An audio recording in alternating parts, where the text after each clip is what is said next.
So apparently this rock here can be up to 4 billion years old, according to this text. And this tree here has been around for so long, it could be up to 2,000 years old, but the age is unknown. So it's pretty nice out here.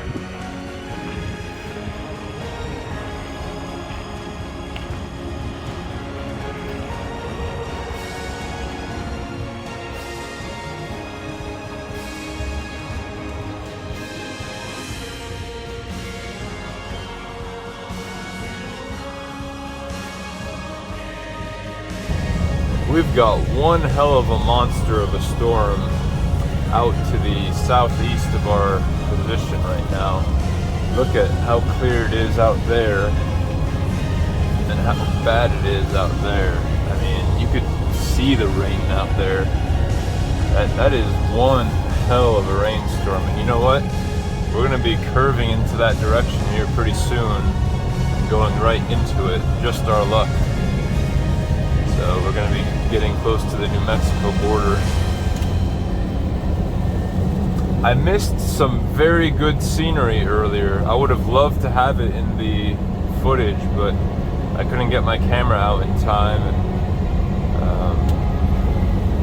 we missed it. But there's always next time. I'm not going to enjoy going into there. It's already drizzling a little bit. Not going to be fun.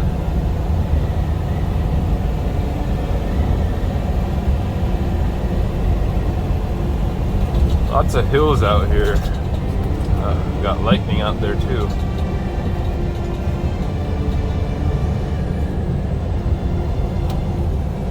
Yeah, this is a pretty heavy load.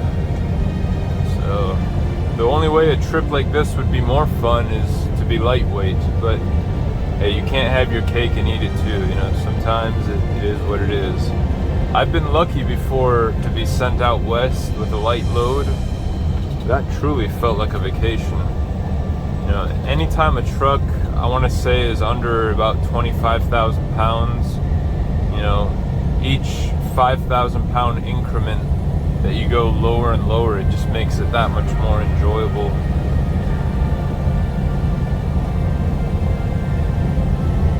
Nothing quite like it. But this is pretty nice out here. Those of you that live in Utah, you guys are lucky folks. You guys, you guys, you gals, all of you out there. I am curious to see how it's like in wintertime, because I've never been out here in winter. I don't think I would enjoy the chaining up and unchaining and then chaining up again. At that point, I'd just park the truck, wait for the storm to be over with, or whatever situation.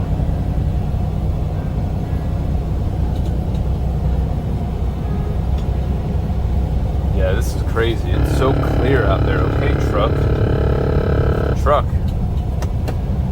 Okay. Look at how thick that. I mean, that's got to be. I should probably pull over and see how bad it is, but I have a radar app that tells me or shows me in real time how bad it is. But admittedly, I just drove out here too excited, and I didn't do checks as far as the weather. Sometimes I'll park the truck for about an hour or so, maybe sometimes a little bit more, to try to hopefully get the storm to move on. But sometimes that doesn't work that well, and the storm just keeps on kind of staying in the same area for a while. So I'm sure sometimes my dispatcher looks at the logs and he's probably wondering, I know he's an efficient driver, but why is this happening? So sometimes I think you can make better use of your time, be a little bit safer if you can kind of avoid situations. Sometimes I'll stop just to avoid traffic, you know. If I think to myself, I'm going to get right into the thick of rush hour traffic in a major city, I'll pull over and stop for half an hour, maybe an hour, if I can afford to, I'll do it. If I've got a really tight delivery window, then I can't do that, because I need to show that I'm doing everything that I can on my part to try to get the load there on time. So in that case, then if I'm slowed down by traffic and if I'm late, then that's a different story. But I've not had to do that yet. So far, I've been lucky enough to where everything has been pretty smooth.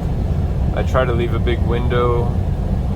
My dispatcher doesn't send me on loads that I have to rush around and, you know, just pedal to the metal all the time. So I'm appreciative of that.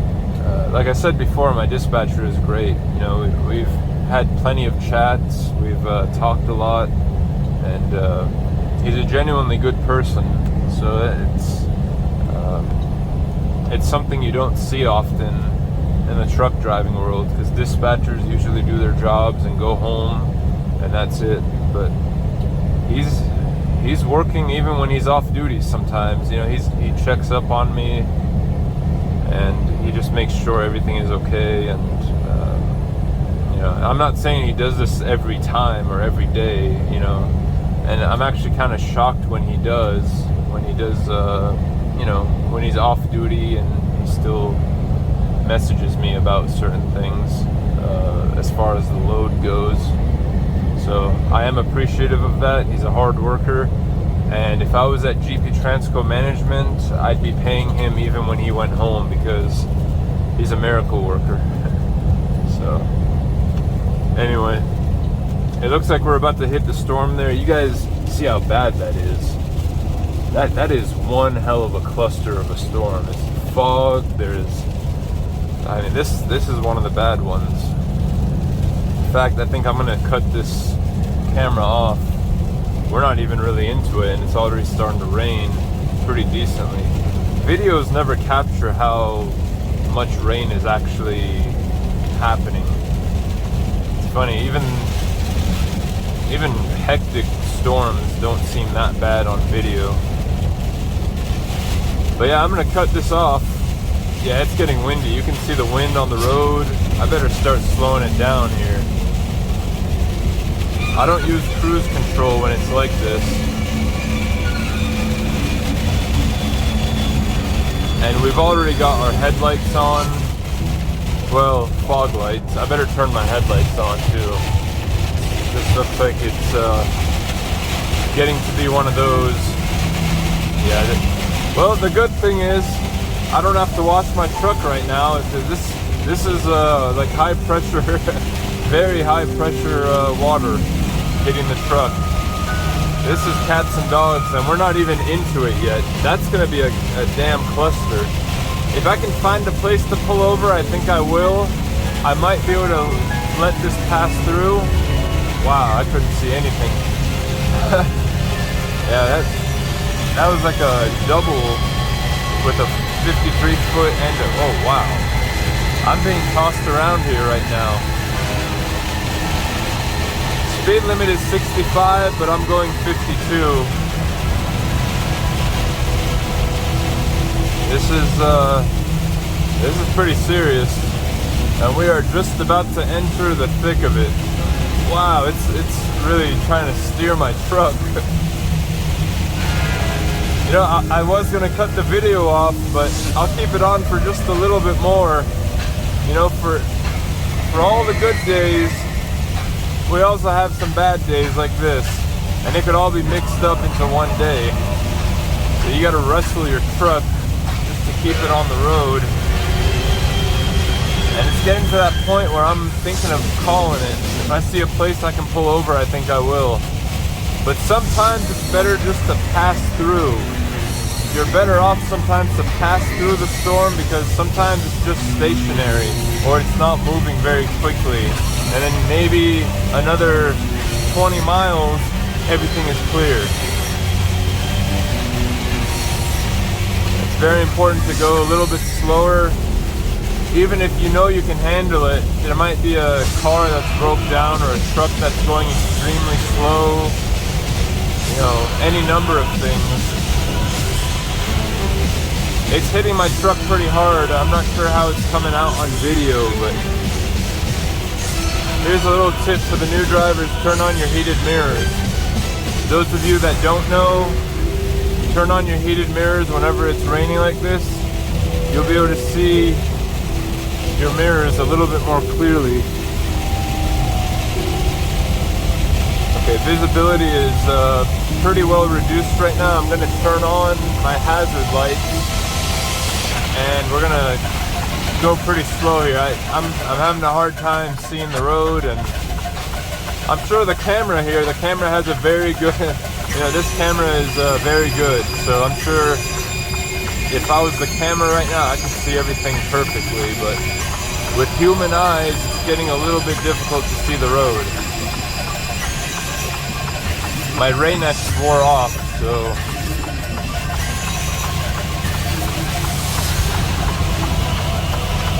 yeah, everyone there has got their hazard lights on too, so I know we're about to go into a real cluster right now, a real bit of a cluster.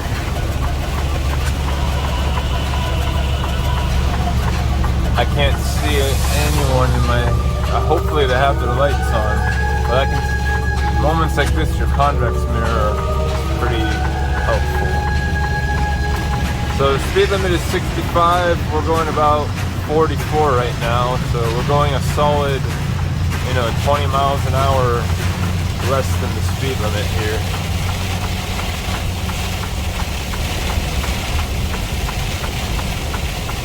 Man, this is not good. Well, the scenery is pretty beautiful. I can still see that big old cliff right there. I'm thinking of pulling it over, but I feel like if I keep going, I can pass through this storm. And it's actually not so bad right now, so I'm not going to pull it over. But there's no shame in pulling it over. For those of you who are just not comfortable, if you're not comfortable with your truck, or if you're not comfortable with the environment, or whatever, whether it's snowing, raining, or hell, even if it's sunny out, and if for whatever reason you don't feel comfortable, just pull it over. That thunder right now just kind of shook my truck very deep. This is a pretty serious storm.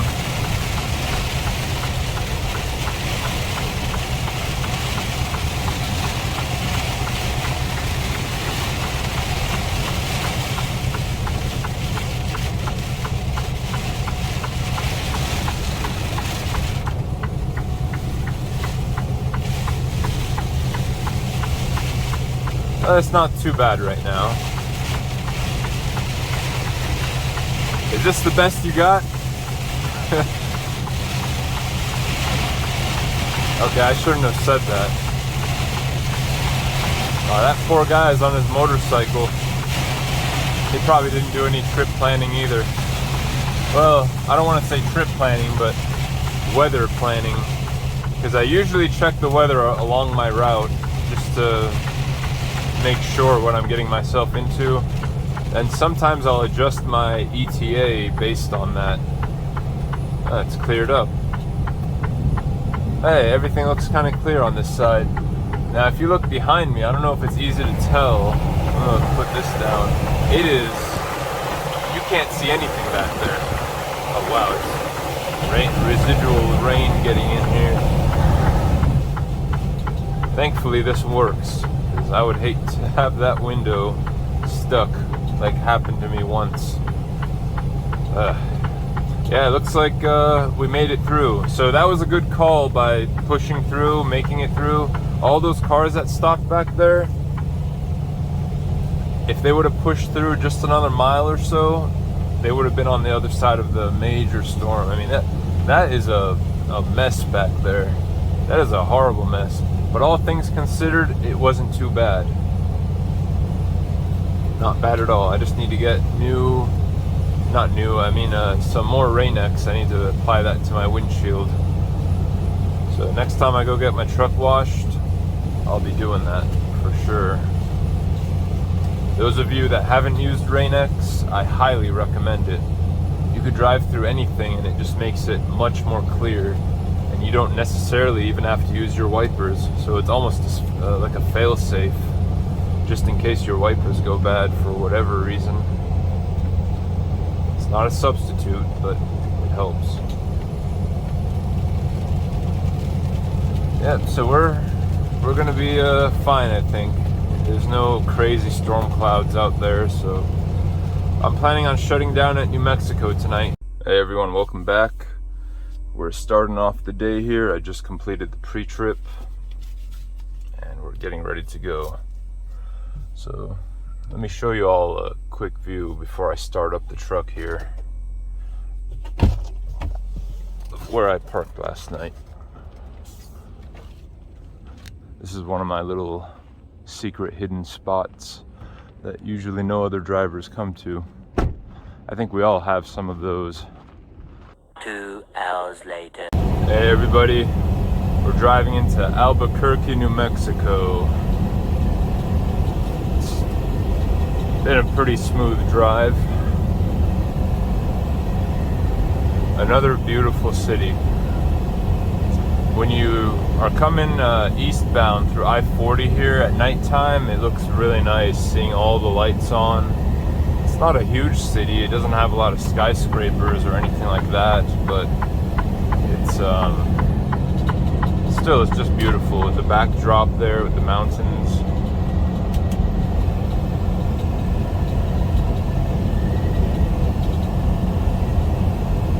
I always wonder, why do people pull over to the side of the shoulder there? I mean, I don't think it's an emergency most of the time. I see it all too often out here. Are they just stopping for a restroom break?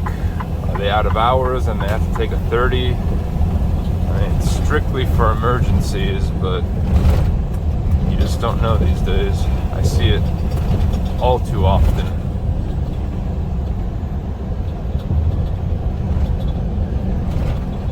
So traffic is starting to pick up again. Now the thing about the West is you have these large expanses where you don't really have much traffic, and then you hit the major cities and all of a sudden it's like a little flashback to the East Coast. So, you know, higher population density. But hey, it is what it is. This is part of the reason that we all have jobs out here. As far as truck drivers, most of the business comes from the big cities. Now, in the ideal world, I would just keep on driving out there and not go into the cities. But I don't think we live in an ideal world. In an ideal world, I wouldn't really be driving trucks. I would be somewhere out there in a beach, drinking some lemonade, just having a good time. This guy's still wanting to come over. Come on over, bud. I don't get why they would come in front of me like that, but hey, if I see a tractor trailer, the last place I want to be is in front of it. But that's just me. I just know what these things are capable of. Those folks behind me are recording. I don't know if it's easy to tell in the video, but I put Buzz Lightyear and Woody on the back of the trailer now, and people are slowing down over there, taking a look, and then they get right beside me, and then they slow down again and take a look, take a picture. They probably put it on their TikTok or whatever they do. So now they're gonna hang out there for a few seconds and then take the video. Hey, this builds a lot of good PR for GP Transco. I don't know what this guy's doing here, but hey, this builds a lot of PR. I'm sure this GP Transco truck, one of my friends told me that I'm TikTok famous. Can anyone confirm that? I don't want to get in the right lane. I mean the far right lane because of this guy. Okay, now sometimes you got people who just go a little too slow. But I usually do try to stick in the far right. Okay, truck, I know. This truck has a mind of its own. It's telling me that there's a missile lock and someone behind me is targeting my truck for destruction. So I gotta say, okay, I know. So the truck deploys preventative measures to keep itself safe. It deploys flares and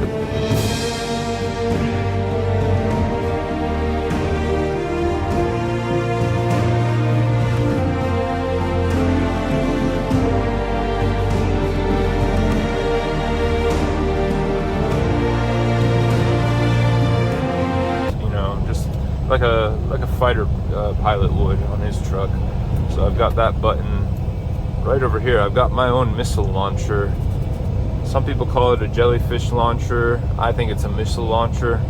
Right over there. It's shaped like a jellyfish or a missile, depending on how you look at it. This is a bit of a tight lane right here.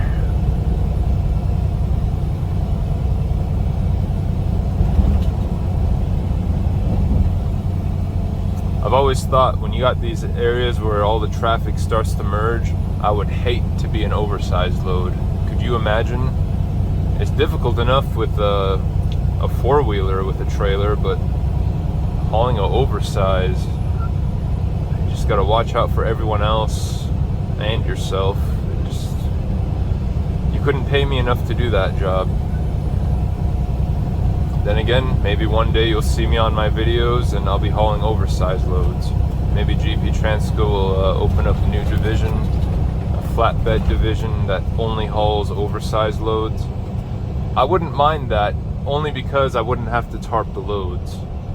I don't want to be a flatbed driver because I don't want to be out there tarping loads and whatever the weather is. Imagine the weather. It could be good weather, it could be bad weather, but you're sweating out there, you're doing this and that. The only place I want to sweat is at the gym. Get a workout in and then go get a shower. I like to be clean in the truck. And I know a lot of people say truck drivers are smelly folks and they don't take care of themselves, but I'm trying to set an example out there, and I think this platform here can start showing people that there are some good truck drivers out there. There are some good companies. If I wasn't with a good company, I would not be making these videos. If I wasn't proud of my company or proud of my truck, I wouldn't do it. Got another car slowing down here.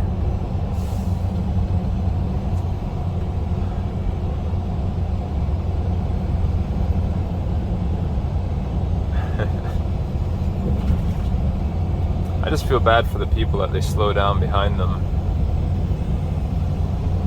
And the only thing I would feel really guilty of if I had a tire blowout right next to them while they're slowing down. He waved. Yeah. So that's... But hey, that could happen at any time. It could happen to this white truck right here. I could be passing him right now and bam, tire blowout. It'll sound like an explosion going off, and I hope nothing like that ever happens when I'm right between traffic here. And if it happens on my steer tire, that would be a nightmare. I tell you, I should have taken that left turn at Albuquerque back there just to avoid all this traffic. I knew I should have taken that left turn at Albuquerque. Tomorrow. So this is one of those days where it's just not so fun being a truck driver. I'm in line behind 3 trucks on this side here, and then we've got about 10 trucks on that side.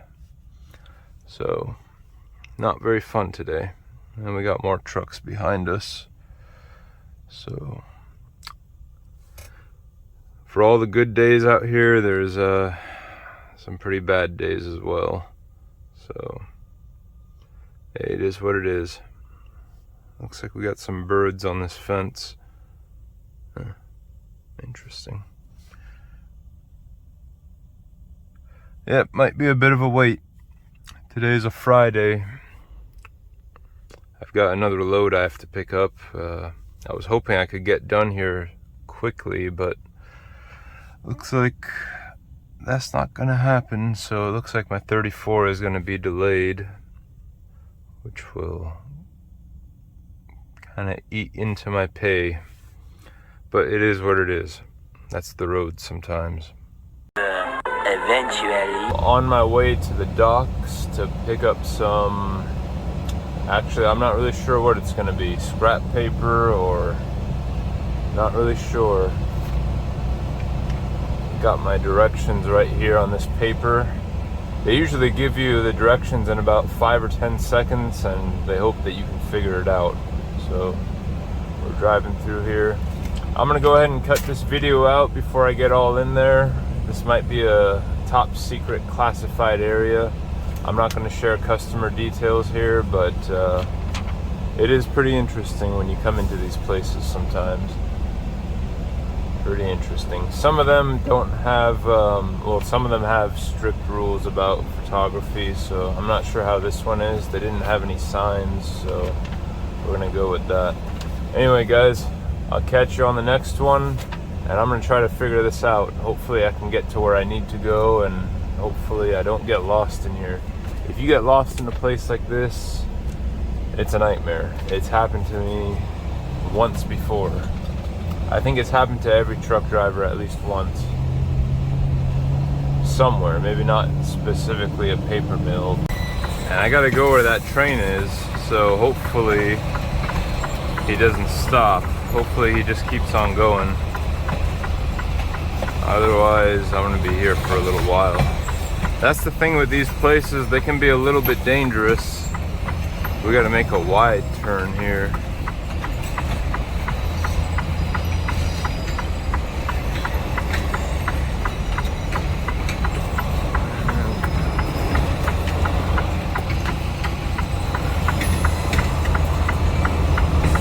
Wide turn here, and we just wait here at the stop sign. Oh good, looks like it's about over. It's one of those places that make you park your truck and they make you go inside into the waiting area. I don't like places like that, you know, places that do this. I'd rather be in my truck, comfortable, but hey, it is what it is. Nothing really fancy. Shipping window. They're gracious enough to throw in some old office chairs here. This one looks like it's from the 90s. I think the 90s called, they want their chair back. It doesn't even have a, it's only got one armrest. That's something. And they give you at least they give you a restroom. A lot of places don't let you use them, but these are the conditions that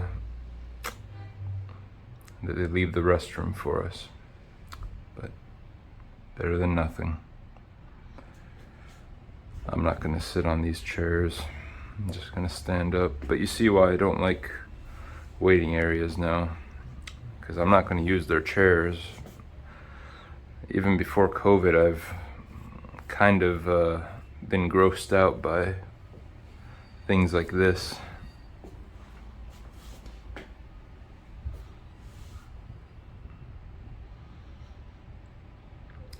Yeah, this is gonna be fun. But hopefully he'll be quick. I've got about 2 hours left on my clock for today. So hoping he can finish up, and I'm gonna go to Anytime Fitness by Shreveport. Oh yeah, we're in Louisiana, by the way. Yep, we're in Louisiana. Got a load heading to Denver.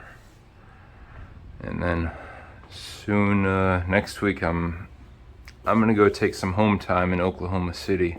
Surprisingly quick. I'm about to go and seal this thing up, and got all the bills, about to head on out. Let's do this. Yep, time to get the heck out of here.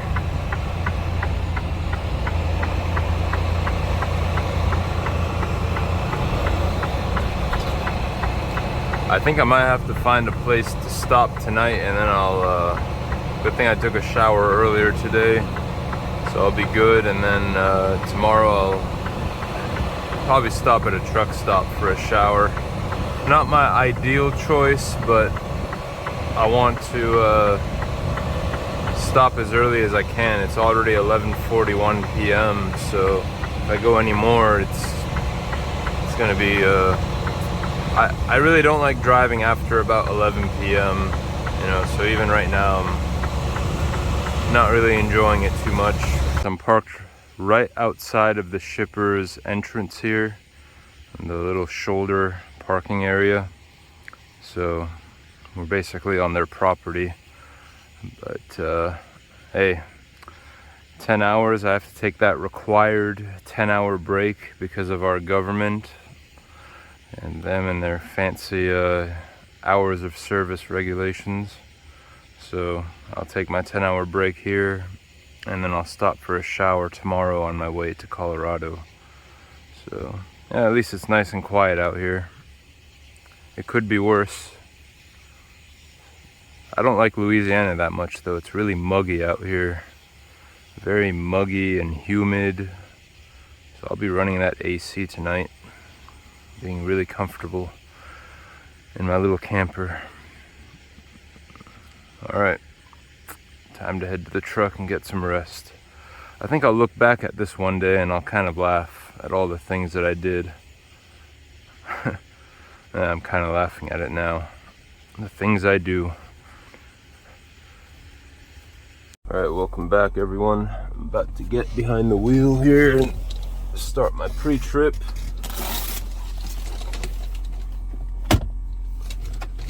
We're still alive. We made it out here. I'll tell you, I didn't get very good sleep here with all the log trucks that drive through here constantly all night. And it seemed like some of them were purposely driving by as fast as they could at high RPMs. Some of them were going smoothly, not really in a rush, but hey, this is like a 15 mile per hour zone here. Like this guy isn't too bad, but it is what it is. That's what you get sometimes when things don't exactly work out, and things didn't exactly work out. So preferably I'd like to go to a gym and shut down there. So I'm gonna go ahead and start this pre-trip, make sure everything is good with the truck, and I can't wait to get out of Louisiana here. It's a little bit muggy. I don't know if you can see all those dragonflies out there and all those bugs. Really nasty out there. If you get out of your truck in weather like this, they all kind of try to get into the truck, and I don't like bugs. Not that I'm afraid of them, I just don't like them where I'm sleeping. So, especially flies. If I get a fly in here, I have to spend all night trying to hunt it down and get rid of it. So I think my luck is starting to turn around here. I just got scaled out for this load. I'm at 77,700 pounds. Welcome back. We're in a 10-mile backup here. We're on I-20. It's really a shame because I was really hoping to get my 34-hour reset done, deliver this load before 1 p.m. They close at 1 p.m. So if I can't make it there on Monday, then that 34-hour reset I take is well, on the bright side, it leaves me a lot of room as far as work. A bad accident. They hit the guardrail. That's about 11 miles in front of you. It's backed up that bad. Okay, so someone just said there's a super bad accident. Someone hit a guardrail 7 miles up, but I'm guessing he was talking to someone up there, because it looks like it's about 10 miles from what someone else said. Either way, this is a really bad situation. So between the receiver that I went to yesterday and then a few other little issues that came up here and there, all these delays, it's just not going to happen. So the Monday delivery will not be happening. But the good thing is it's not a firm appointment, so it's not like I had to be there on Monday. You know, if I can't get there Monday. Hey, what's going on this westbound side? Let's answer this guy here. Hey, he just got on the radio and said it's a super bad accident on the guardrail. So I came over here to this service road to save some time, but I think it's costed me a little bit more time. Sometimes it pays off and sometimes it doesn't, and today is one of those days it didn't really quite pay off. But it's bad on the highway, it's bad here, it's just a complete cluster. And this light keeps turning red about after every 5 cars. I've been stuck in this line for about half a mile. I finally said, hey, maybe I should record this. So Judging by that dirty ass shoulder, though, we're gonna have a flat. Stopping on flat, though. But you can see there everything is slowing down. It's been pretty bad. Like most of today, it's just been stop and go, stop and go. It kicked me into on duty here because I've been parked on the highway for so long on some occasions. You know, if you stay below 5 miles an hour, it thinks that you're on duty all of a sudden. So it is what it is. Looks like they're coming to a stop again. I'm just gonna stay on this side road here. It doesn't look like we have any lights for a little while. If I get back on, I'll be stuck in this. Welcome back, guys. I just crunched up the numbers in my head. Even with the 34-hour break, it's not gonna happen. The latest I can make the delivery by is 1300, which is 1 p.m. And by the time I take my 34-hour break, even if I run like a machine right now, I won't get there by 1 p.m. on Monday. But that's okay. In this case, I'll just go ahead and kind of take my time. Since I don't really have to be there on Monday, I'm just going to take my time. My dispatcher said, you know, if you can get there by Monday, that's great. You know, that'll set me up better for my next run. And my next run is set to go to South Dakota, so I'm hoping he can kind of postpone that a little bit when he gets back. So yeah, all of this happened because of 3.5 hours at the receiver yesterday in the evening, because I had more than 10 trucks ahead of me because of their shift change. I happened to get there just at the wrong time, it seemed like, and so did all those other trucks. And then it seemed like I had about 10 trucks behind me after I got there, you know, even when I got unloaded. And I was leaving, that place was a cluster. The first time I went there, though, I've only been there once before, it was like quick and easy, in and out. Now most people would think 3.5 hours is no big deal, but it really is, because that really did cost me 1 full day. You know, because if I was in and out of there, I could have gone straight to the next shipper. They were pretty quick about it.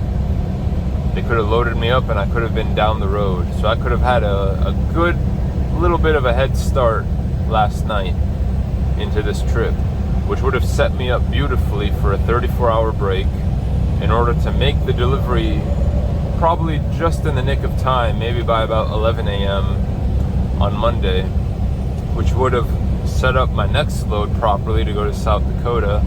So it's like I talked before, it's like a domino effect. Once you're rolling through everything, it just knocks the other dominoes over. Now what happens is when you get delayed, it kind of stalls you out, so it goofs up your week. In some cases you can still recover and do pretty good, you can make good money, you know, and that goes to show if you have a good dispatcher. You know, if you have a good dispatcher, he can usually fix things up, but some things are just out of their control. So sometimes you just, hey, it is what it is. Sometimes even with the best dispatcher, like I said before, I have the best dispatcher in the company, so even with the best dispatcher, things go wrong out here on the road, and it is what it is. You have to deal with it. So my dispatcher can't be Superman every day. He can't go in there and beat up the shippers and receivers and demand that they unload me pretty quickly. Although I'm sure if he was Superman, he would be flying out here and doing just that. If he had dispatch superpowers, super dispatcher,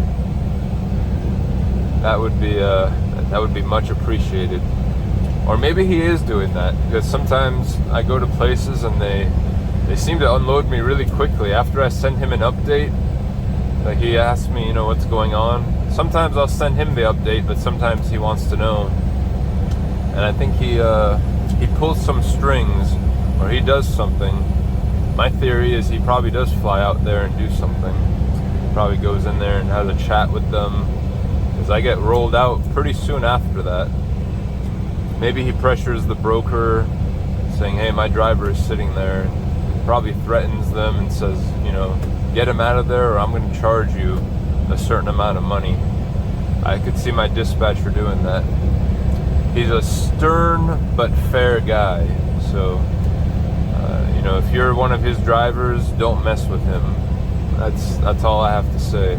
If you're with GP and, you know, well, if you're with GP, you already know how it goes. You're probably a hard worker as it is, so I don't have to explain it to you.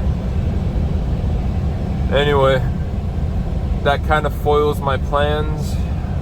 I was hoping I could do this, but at least you guys were able to see how this trip went. You kind of got to see each phase of the trip, and you can see what goes on through my mind. You don't see the full trip planning behind the scenes with crunching up the numbers.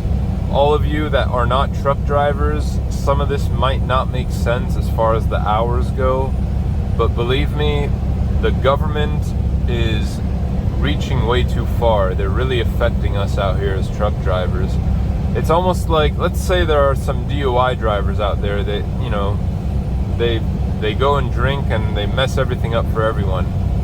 Now imagine they get punished for it by taking a defensive driving course and having to go do some things.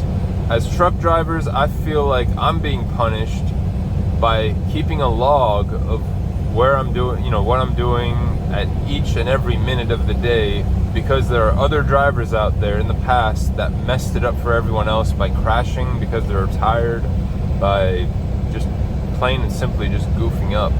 So if the general public knew what truck drivers actually have to do with the DOT hours of service regulations, if they really knew what was going on, they would be outraged.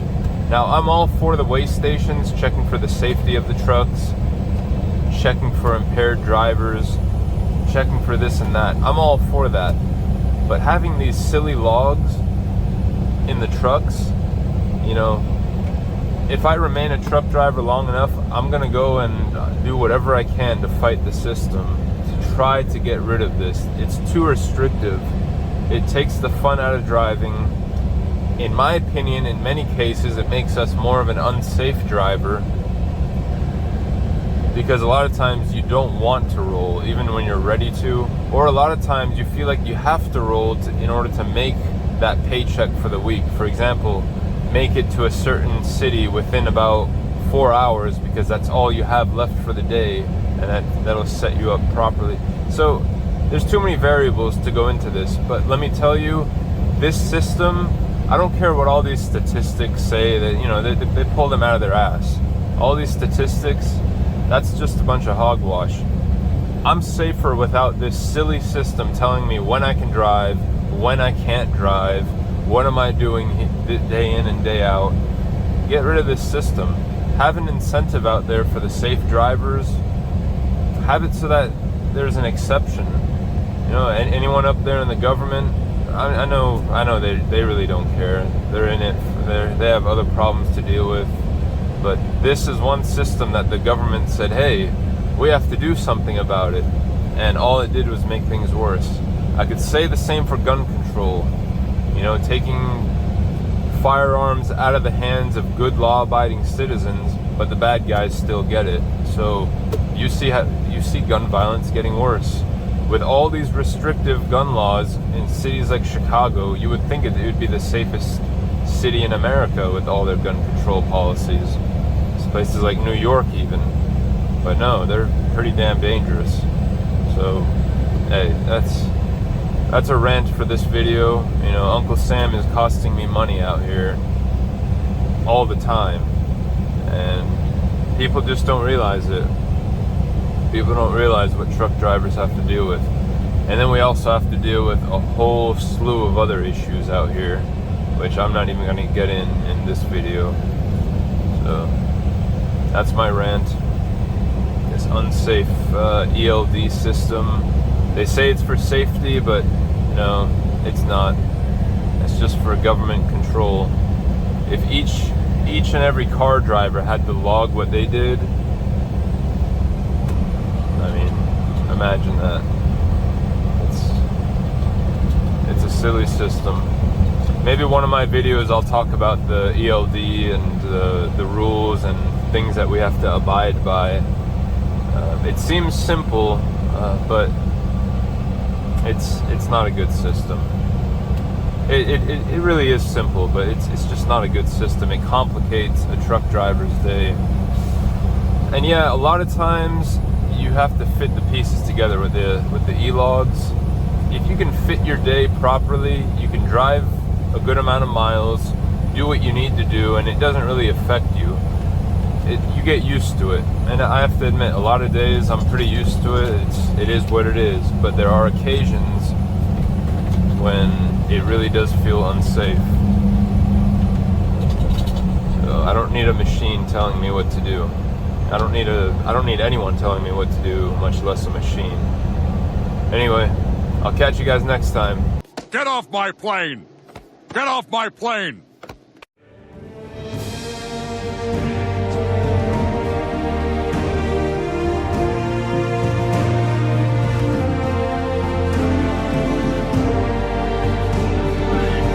Get off my plane! Get off my plane! Get off! Get off my plane! Get off my plane!